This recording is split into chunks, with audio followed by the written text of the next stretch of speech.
All right, so I'm going to give you a lot of information, and I'm going to just kind of keep covering it over and over again. But it's real important to just know that a lot of the mechanics and a lot of the things that we go over right now are really important to, like, you know, the success of a piece. So just do your best to, like, kind of like pay very close attention, especially like what my hands are doing, the direction. I'm gonna describe like the direction of pressure where my hands are pushing. And what they're kind of doing where you might not actually be able to see exactly what they're doing. But what I really want you to do during this is really pay attention to what my hands, their orientation, and also like my elbows and my arms in general. Pretty much just my whole upper body, because it really, all the mechanics really do help, especially when you're just learning, okay? So I just got this little block of clay out. I need to do what's called pre-sintering. So I make it as round as possible. In fact, actually, I just chalked it right off the block of clay. I should actually wedge it first, because that helps loosen the particles, and you really need the clay to be a little bit looser if you're going to have success on the wheel. So don't do this on the wheel. I'm just doing this right now because we're all like in place.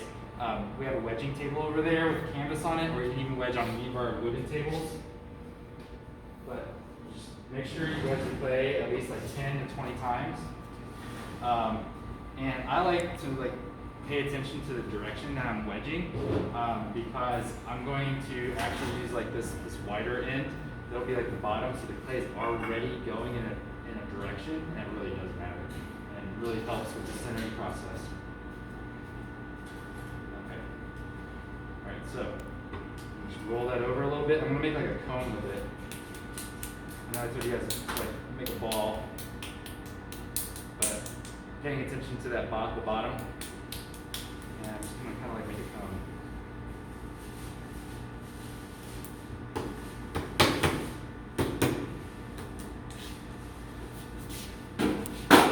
All right, so over on the right side of your wheels, there's gonna be like, most of them have like 2 switches or 2 buttons. If it only has 1 switch, that means it's not reversible very easily.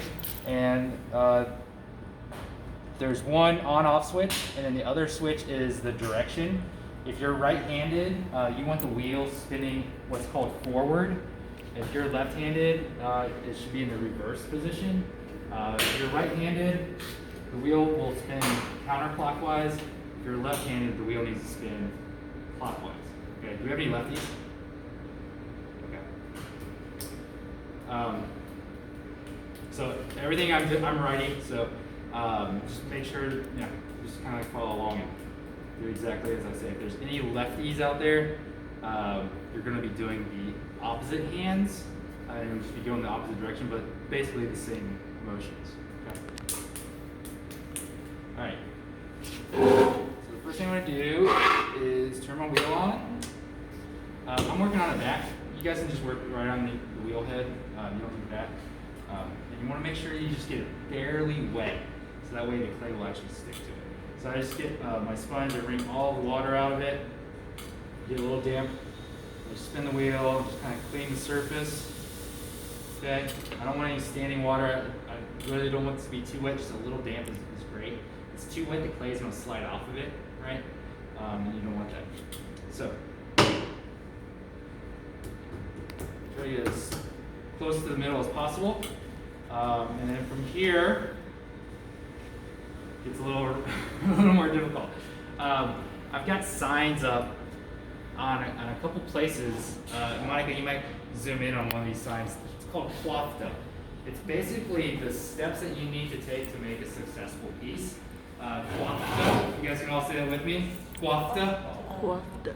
Quafta. Yeah. Rolls right off the tongue. CWOPFT stands for center, well, open, pull, form, and trim. So the first thing we want to do is center, okay? And centering means that when the clay is like spinning, you really don't see it wobble or move at all. It should be pretty concise and not have any movement to it, okay? It can have a little bit of movement and it won't cause any problems, but a lot of movement. Like this right here, I would not move on to like the next step. You want to make sure you accomplish the first step of quafta, and the second one and third one before you move on. Does that make sense? Yeah. Okay, so you need to make sure that's always slippery, okay? That's really important. If you feel like the clay is like sticking to your hands, or the clay is like too sticky, make sure you add a little bit more water to it, because you can tear and have some complications later. All right, so first thing I really need to do is make sure it's stuck to the wheel. So right now I'm gonna take both of my hands, I'm gonna press down right on top, and I'm kind of creating a shape inside that's like a cone shape, okay? So I'm pressing down, making sure the clay is nice and slick, and I just wanna make sure that it's on the wheel. I'm just kind of squeezing in. You can see I'm already like centering the clay, okay? It's already wobbling a little bit less, okay? But from here, there's a couple different things we wanna do to actually center the clay so it doesn't wobble. And this is one of the trickier things when you're just learning how to throw on the wheel. So if you guys spend like an entire day just learning how to center, that's like totally normal, okay? I think that's totally fine. What you really want to do is just really focus on this part of it, and the rest of it will be a lot easier. So for centering, I place both hands on top, right? Make sure it's on the wheel. Next thing I want to do is cone it up, okay? To cone it up, I'm going to apply pressure with the base of my hand here, okay? And I'm going to kind of squeeze in. This is my left hand, and I always anchor my elbows to like my hips or like my torso, okay? Or even my thighs or my legs, okay? Your elbows, I think it's one of the most crucial things actually for your success on the wheel, is that you have those anchored down somewhere, okay? If they're like floating up in space and like moving around a lot, that means your hands are going to be moving too, okay? You need to have control of that. So keep your elbows in. I'm squat over top of the wheel here. I'm not like really far away. Okay, I have good control of my body and good control of my elbows, my hands. So I'm going to cone it up. I'm going to apply pressure right here, and I'm just going to push in. I'm going to squeeze, and I'm pushing in here around 7 o'clock. Like if this is a clock, like 12 is up here, 3, 6, 9. So I'm over here about 7, and at 3, with my right hand, I'm going to just kind of squeeze that in, and the clay is going to start to rise up like a cone. Okay. If it starts to go like straight up, so like it's a cylinder, that means your hands are a little too vertical. They need to be a little bit more of a little bit of an angle, okay? So keep that in mind. All right, so I have my hands at an angle. I apply pressure down here, right here on the right. I have plenty of speed here in my wheel. I go nice and fast when I'm centering, okay? Just squeeze that in. Got a nice little cone, okay? And now I'm going to cone it down, and I'm going to be really close to center after this. So to cone it down, I generally just apply a little bit of pressure here with my left hand, my thumb on top. I squeeze in, and I squeeze in on the backside with my right hand. I'm pretty much centered. Okay, I'm pretty close. I'm going to show you that one more time, the coning up and coning down. This might take you like 20 times, coning up and coning down to get it centered. I just got I've done this like thousands of times, so I'm just faster at it. But just squeeze it in between 7 and 3, okay?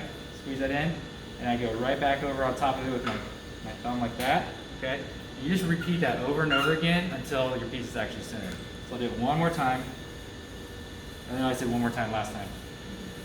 This time I'm going to cone down. If you're not having any luck with just putting your thumb over top and squeezing down, one thing you might want to try is taking your right hand and do kind of this like karate chop. And I'm just going to apply pressure here on the top, like this. And squeeze in with my left hand at the same time. Okay, you guys see that? Okay.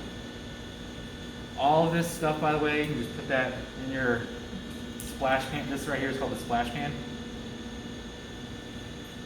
Yeah, and I'm going to just square this up a little bit. So I'm just going to squeeze in from the backside between 10 and 2. And apply pressure on the top at the same time. Just kind of like square off the clay a little bit. Okay. All right, so now I've centered the clay. The next step of quafta is